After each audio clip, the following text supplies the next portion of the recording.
Sylvie Paradiso, bonjour, bienvenue sur ma chaîne Les Phénix, une chaîne pour plus de résilience, du bien-être, tellement plus de mieux-être, c'est possible. Je vous guide pas à pas aujourd'hui au sujet du stress. Le stress, fléau du siècle.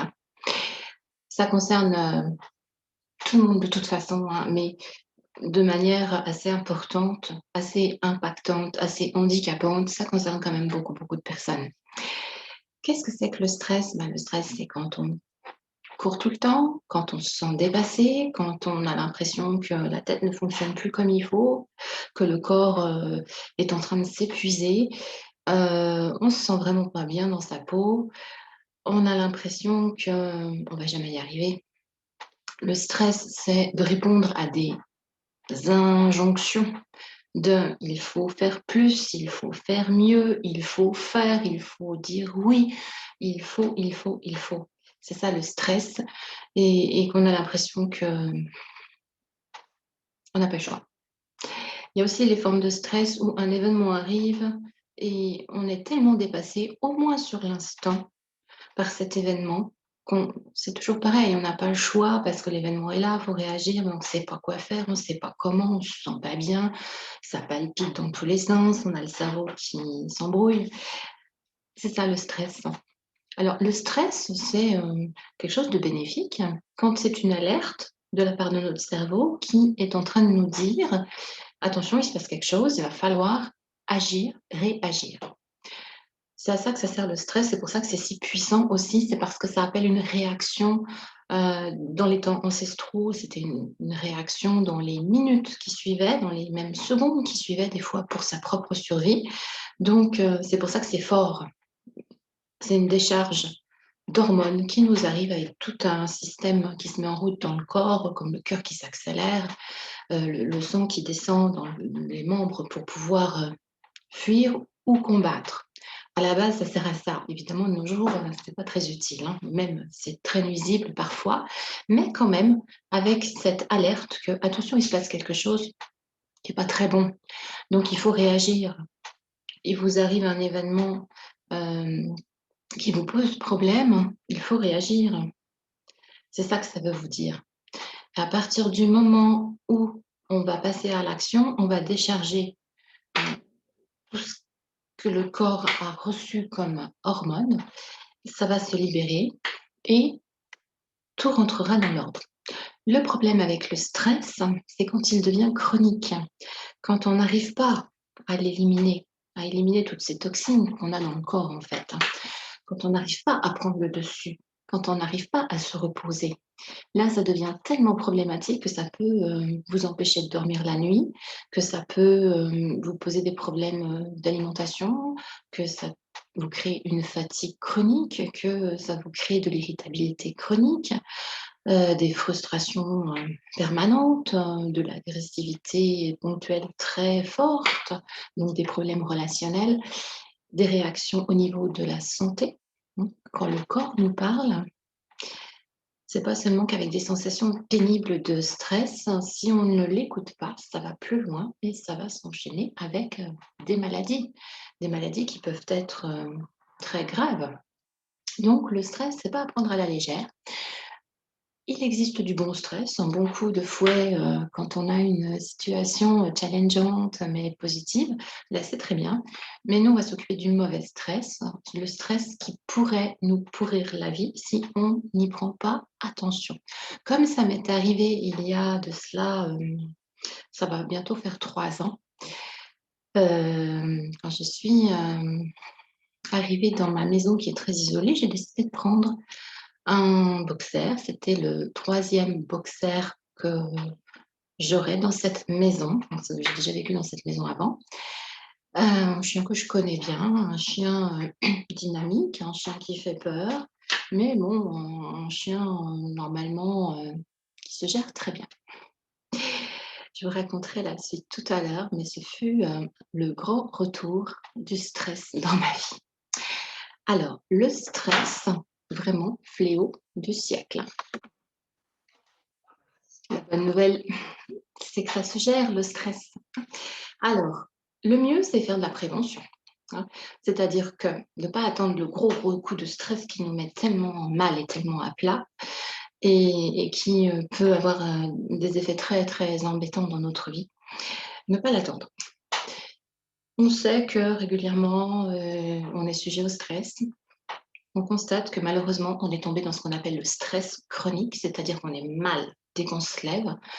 On commence à mal dormir la nuit aussi, et on sait que ça va être compliqué. La journée va être compliquée et on sait qu'on va avoir, du stress. Peut-être même qu'on le ressent déjà un petit peu. Mais bon, c'est encore quelque chose de pas trop, trop, trop, handicapant, mais ça commence. Prévention. Alors la prévention, c'est très simple. Ça, on va y aller par 3 temps. Le matin, quand on se réveille. Dans la journée, le soir, quand on se couche. Retenez bien ça. C'est pas matin, midi et soir comme chez le docteur, mais presque. Une petite ordonnance de mieux-être. Prévenir le stress, ça commence par commencer une bonne journée. Vous imaginez bien que si vous vous levez le matin en vous disant: «Oh là là là là, je suis fatiguée, j'ai pas bien dormi, zut, zut, zut, encore une nouvelle journée qui commence, une journée qui va mal se passer, une journée où je vais m'énerver, une journée où ça n'ira pas, où je vais perdre pied». Heu, voilà. Non, on oublie. On se lève plus tôt. Eh oui, on est fatigué, on n'a pas envie de se lever, on se lève plus tôt. Allez, je vais être gentille avec vous, pour commencer, commencez par vous lever 10 minutes plus tôt. L'idéal étant de se lever 20 à 30 minutes plus tôt, ça commence à être déjà pas mal. Bon, si vous ne pouvez plus, c'est encore bien mieux. Pourquoi? Parce qu'on va bien commencer sa journée et bien commencer sa journée, ça commence par une journée tout en douceur, où on ne pense pas à ce qui va se passer, mais on pense simplement à soi. On ramène tout à soi. On sait que c'est un temps pour soi, donc on peut se lever tranquillement, sans se prendre la tête, sans s'inquiéter. Un temps pour soi, un temps où on va prendre soin de soi, se réveiller en douceur avec une petite méditation, de la cohérence cardiaque, une hypnose, une relaxation si vous voulez, un travail sur la respiration, quelque chose comme ça, où on va émerger tranquillement. Un temps où on va bouger son corps, c'est très, très important quand on a du stress de bouger son corps. Alors, au choix, hein, en douceur, avec, des exercices physiques, des étirements, du yoga, des choses comme ça, ou une petite marche, là, faut se sortir, ou une petite course, là, faut se bouger encore plus fort, ça dépend des personnes, des personnalités, de votre degré de motivation et puis ça peut évoluer dans le temps. Vous pouvez commencer doucement et puis vous dire que, bah, tiens, je passerai bien à plus, hein. Un petit temps comme ça, réveillez-vous tranquillement, prenez du temps pour vous. Ensuite, tout au long de la journée, faites des pauses. Des pauses de quelques secondes même, hein, où vous allez vous concentrer sur votre respiration. On ne s'oxygène pas correctement, particulièrement quand on est stressé. Alors je vous recommande vraiment d'inspirer tranquillement, profondément avec le nez et d'expirer par la bouche ouverte, tranquillement, profondément et on recommence. Et puis vous allez faire de temps en temps des pauses un petit peu plus longues où là vous allez vous prendre une tasse de thé, une tisane, ouvrir la fenêtre et respirer. Si vous pouvez sortir, marcher un petit peu, faites-le. Prenez du temps pour vous, même bouquiner un petit peu, feuilleter un magazine, des choses comme ça, où c'est une coupure. L'important, c'est de faire des coupures où on a conscience, en pleine, pleine conscience, qu'on prend du temps pour soi, pour se détendre et pour couper. Couper de quoi? Des activités quotidiennes, peu importe ce que c'est, que ce soit du travail, que ce soit une maman dans son foyer qui s'active à s'occuper du foyer, des enfants, du mari, de tout. On a besoin de couper. C'est super important. Et le soir, une grosse coupure s'impose. On ne passe pas d'une journée, quand on est stressé, c'est qu'on a beaucoup de surmenage en général, une journée où on est surmené à je m'effondre dans mon lit, c'est pas bon. Il faut y aller en douceur pour faire la coupure avec l'activité, que le corps et le mental captent bien que c'est fini la journée. Maintenant, c'est le temps de se détendre et ensuite de plonger dans un bon sommeil.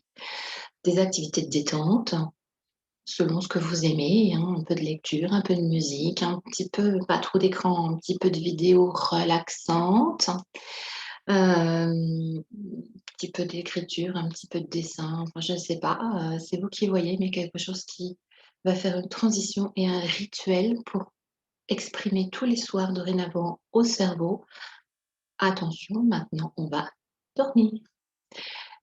Petit à petit, si vous faites tout ça, plus aussi, ça c'est de l'hygiène de vie avec pensez à bien vous hydrater, pensez à manger correctement.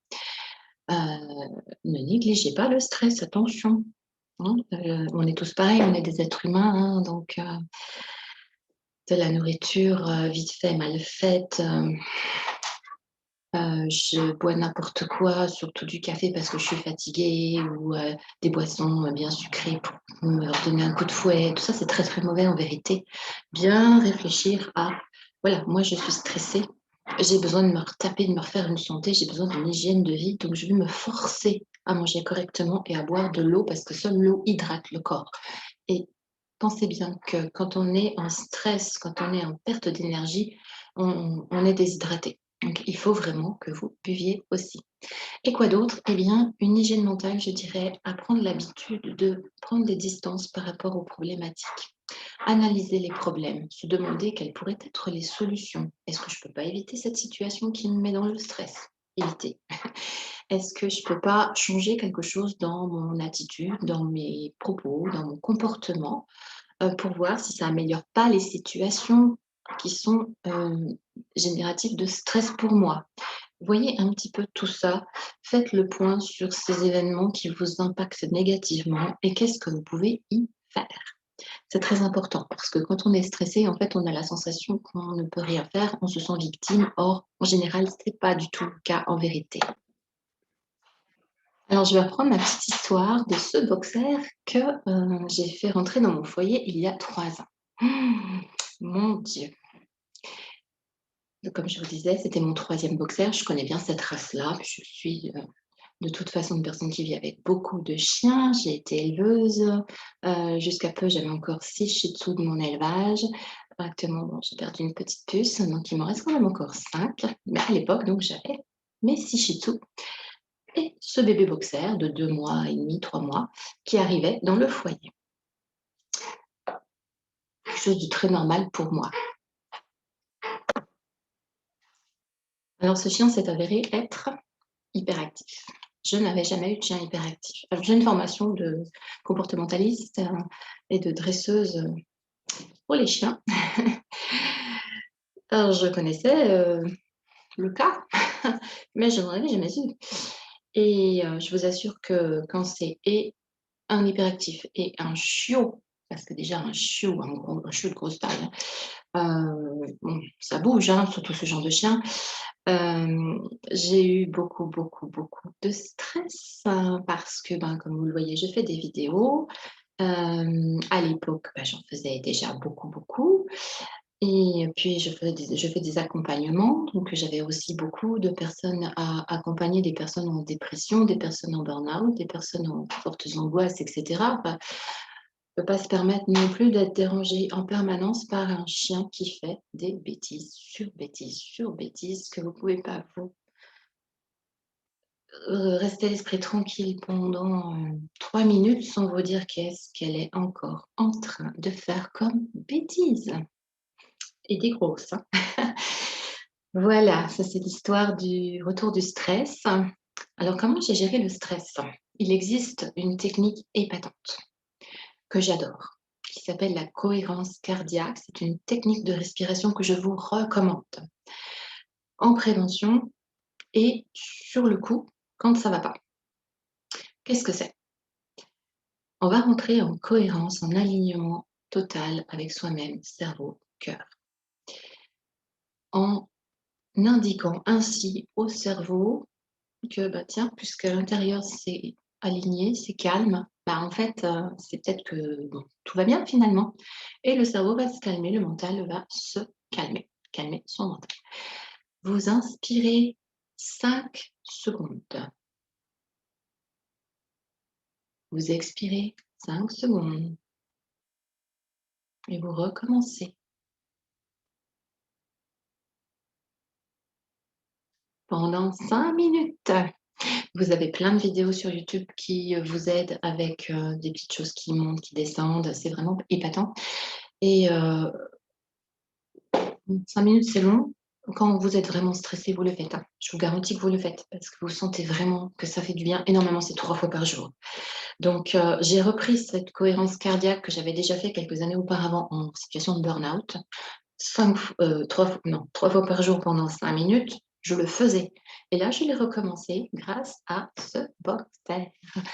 La cohérence cardiaque est un exercice que je pratique tous les jours, quelques minutes, tous les matins. Parce que vraiment, c'est quelque chose d'excellent pour la santé et pour le mental. Je recommande absolument. Donc, allez voir les vidéos sur YouTube qui vont vous aider à faire cela. Quand vous êtes en situation de gros stress, ça vous tombe dessus, vous pouvez aussi agir. Agir. C'est vraiment le message que vous envoie votre cerveau inconscient en déclenchant tout ce chambardement dans notre corps et dans notre tête. C'est il faut agir. Donc, videz toute cette énergie qui est prête à passer à l'action combat-fuite dans les temps ancestraux, videz-la si vous le pouvez. Allez marcher très très vite, allez courir, sauter, danser, bouger, bouger, bouger pour expulser tout ça. Vous allez voir que ça va sortir. Et c'est ce qu'il faut, hein. Il ne faut surtout pas garder tout ça.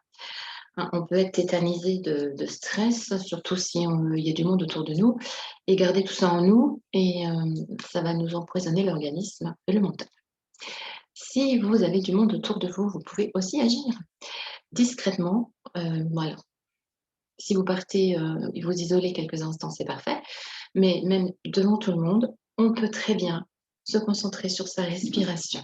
On inspire pendant qu'on essaye de crisper un maximum tous les muscles du corps qu'on peut crisper discrètement.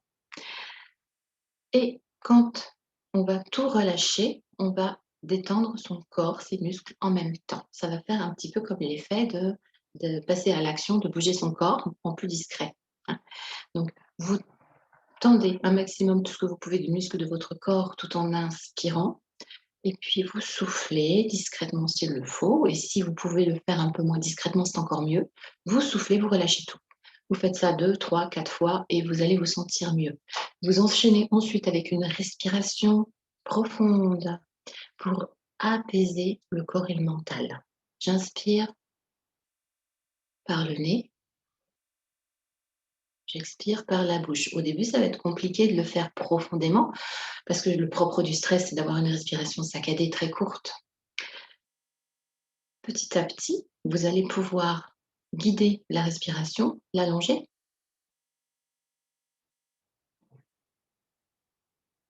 Vous allez voir que le corps va se détendre. Si en plus, vous gonflez le ventre pendant que vous inspirez avec le nez,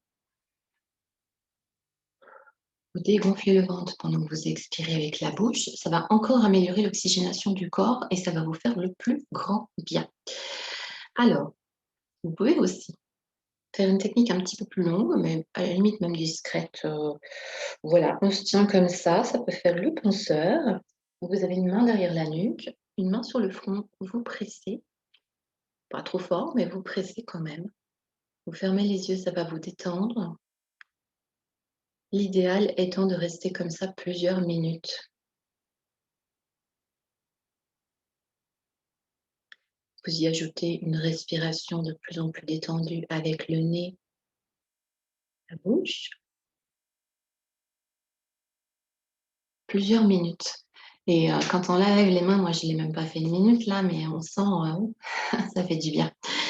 Voilà, donc vous pouvez faire tout ça pour gérer le stress.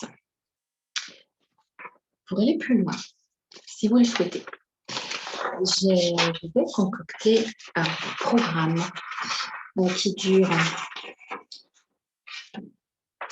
parce que je l'ai décidé ainsi, mais chacun fait ce qu'il veut, qui dure 12 jours.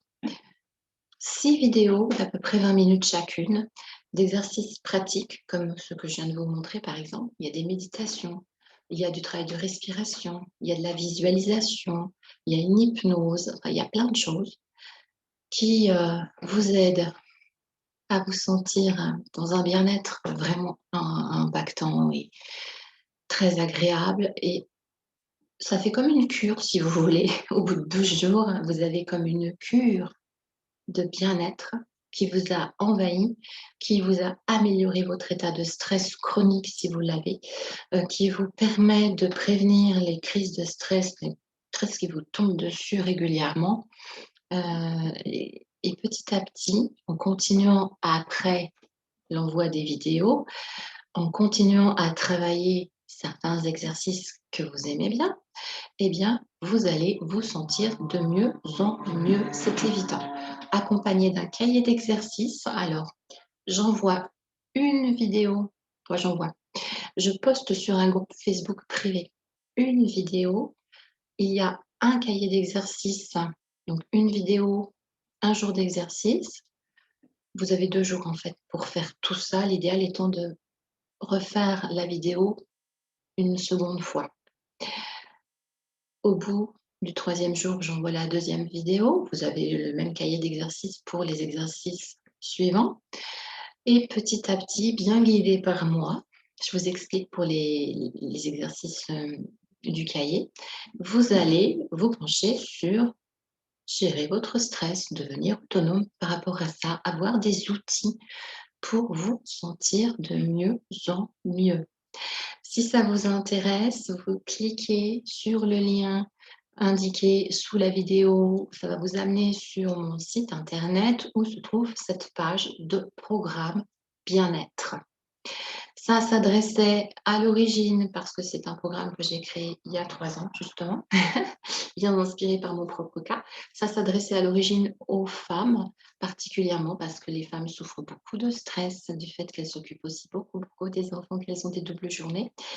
Mais c'est tout aussi valable en fait pour les messieurs, hein. Il n'y a pas de méditation spéciale femme, il n'y a pas d'exercice spécial femme.